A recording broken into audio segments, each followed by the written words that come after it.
There is no specific code in the National Electrical Code (NEC) that explicitly prohibits the use of cut-in or remodel boxes in new construction. However, several factors and considerations might make their use inappropriate or lead to violations of other NEC requirements. Firstly, the intended purpose of remodel boxes, also known as old work boxes, is for installations in existing walls where access is limited. They are designed for retrofitting electrical devices without requiring extensive demolition.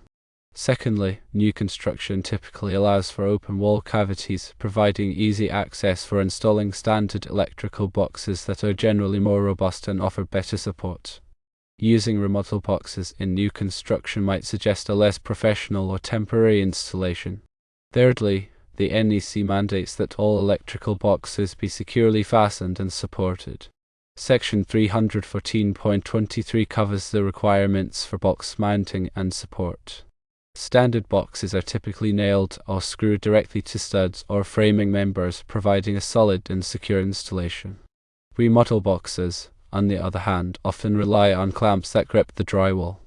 While these clamps can provide adequate support in existing walls, they may not be considered as secure as direct attachment to structural members in new construction. Fourthly, the NEC requires that boxes be appropriately sized for the number and size of conductors they contain.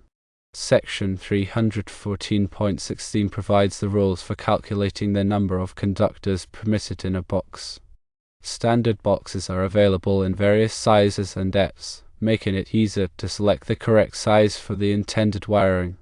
Remodel boxes are often smaller and may not provide sufficient space for the required conductors, especially in situations where multiple wires or larger gauge wires are involved. Fifthly, the NEC mandates that all wiring connections be made inside approved enclosures. Section 314.17 addresses the requirements for entering and exiting boxes. Standard boxes typically offer more secure and reliable methods for connecting conduit or cable connectors, ensuring that the wiring is protected from physical damage and strain. Remodel boxes may not provide the same level of protection, particularly if they are not properly installed or if the clamps are not tightened adequately. Sixthly, local building codes or regulations may impose additional restrictions or requirements regarding the use of remodel boxes in new construction. It is crucial to consult with the local building department or a qualified electrical inspector to determine if there are any specific rules that apply in a particular jurisdiction.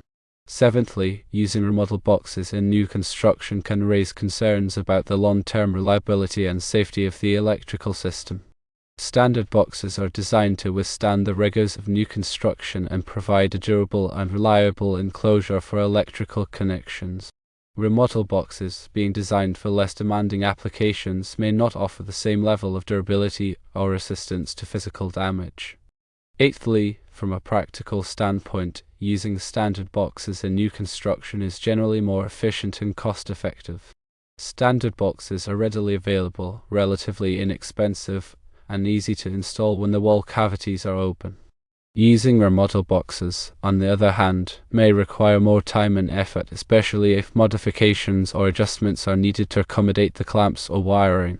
Ninthly, while the NEC does not explicitly prohibit remodel boxes in new construction, their use could lead to violations of other NEC requirements related to box support, conductor fill, wiring methods, or local regulations. It is essential to ensure that all electrical installations comply with the NEC and any applicable local codes to ensure safety and prevent electrical hazards. Tenthly, if remodel boxes are used, ensure proper support per NEC Section 314.23.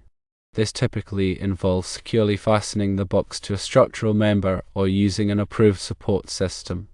11thly, verify that the box provides adequate volume for the number of conductors and devices installed, as per NEC Section 314.16. Avoid overcrowding the box, which can lead to overheating and other problems.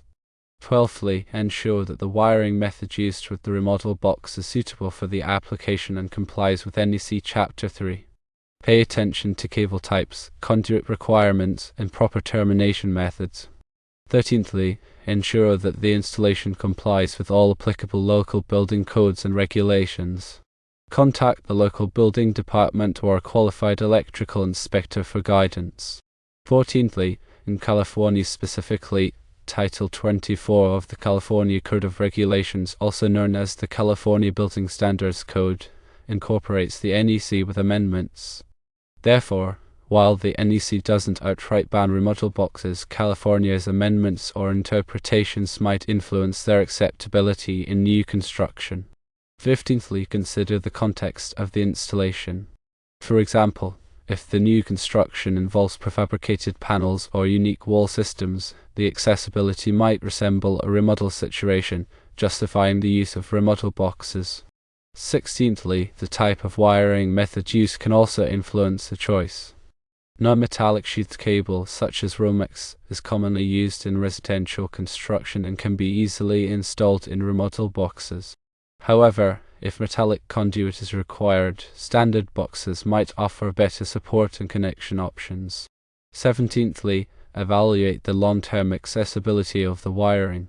If the wall cavity will be closed and inaccessible after the installation, standard boxes might be preferred for their robustness and ease of future maintenance. 18thly, consult with the project electrical engineer or designer to ensure that the electrical system design meets all applicable codes and standards. They can provide guidance on the appropriate use of electrical boxes and wiring methods. 19thly, while the NEC does not contain explicit wording to prohibit using cut-in boxes, also known as remodel boxes, in new construction, it is generally not recommended due to the availability of open wall cavities that allow for standard box installation, which are typically more robust and easier to secure directly to the framing. 20thly, if a remodel box is used in new construction, then it would need to be installed according to section 314.23 regarding the support of boxes. 21stly, electrical boxes need to have enough space for the number of conductors installed according to section 314.16. Remodel boxes may have limited space, which may make them an unsuitable choice. 22ndly, it is important to review local and state building codes as they may have additional requirements above the NEC. 23rdly, using standard boxes in new construction is generally the best practice to allow for secure and robust wiring connections and facilitate any potential future maintenance. 24thly, always consult with local building inspectors to confirm that all installations meet code requirements to avoid costly rework.